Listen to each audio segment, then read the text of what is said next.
সামাজিক বন্ধন ও শরীরচর্চার বার্তা নিয়ে পাড়া বিধানসভার উদ্যোগে সাঁওতালটি বিসিপ্লিউ ফাঁড়ি গ্রাউন্ডে অনুষ্ঠিত হলো এক ব্যতিক্রমী ফুটবল টুর্নামেন্ট।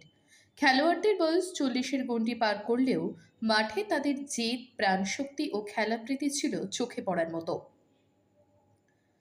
এই বিশেষ টুর্নামেন্টের আকর্ষণের কেন্দ্রবিন্দু ছিলেন বিধায়ক নদিয়ার চাঁদবাউরি, যিনি শুধু উদ্বোধনেই সীমাবদ্ধ থাকেননি, নিজেই মাঠে নামেন খেলতে। তার খেলার প্রতি নিষ্ঠা ও সক্রিয় অংশগ্রহণ দেখে দর্শকরা উচ্ছ্বসিত হয়ে ওঠেন। রাজনৈতিক পরিচয় ছাপিয়ে একজন সাধারণ ক্রীড়াপ্রেমী হিসেবে তার এই উপস্থিতি অনুষ্ঠানে এক নতুন মাত্রা যোগ করে। চারপাশে ছিল কোলাহল, বাঁশির শব্দ, উল্লাসে ফেটে পড়া দর্শক। স্থানীয় বাসিন্দাদের স্বতঃস্ফূর্ত অংশগ্রহণে গোটা মাঠ যেন উৎসবের মঞ্চে পরিণত হয়। শুধু খেলা নয়, ছিল হাসি মজার মুহূর্ত, একে অপরের কুশল বিনিময়, পুরনো বন্ধুদের সঙ্গে পুনর্মিলনের আনন্দ। আয়োজকদের কথায় এই টুর্নামেন্ট শুধু ক্রীড়ামূলক প্রতিযোগিতা নয়, এর মাধ্যমে একটি গুরুত্বপূর্ণ বার্তা দেওয়া হয়েছে সমাজকে।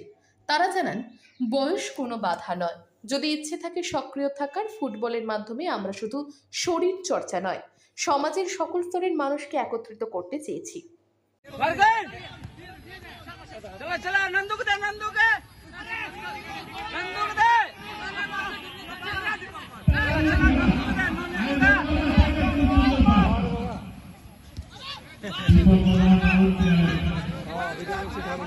টুর্নামেন্ট শেষে ছিল ছোটখাটো পুরস্কার বিতরণী ও সৌহার্দ্য বিনিময়ের পর্ব। সব মিলিয়ে এই ফুটবল টুর্নামেন্ট হয়ে উঠল একদিনের মিলন মেলা, যেখানে খেলার ছলে বয়ে গেল সুস্থতা, সচেতনতা ও সম্প্রীতির বাতাস। পাড়া থেকে সুপর্ণ দেওঘরিয়ার রিপোর্ট, সংবাদ বাংলা 24x7।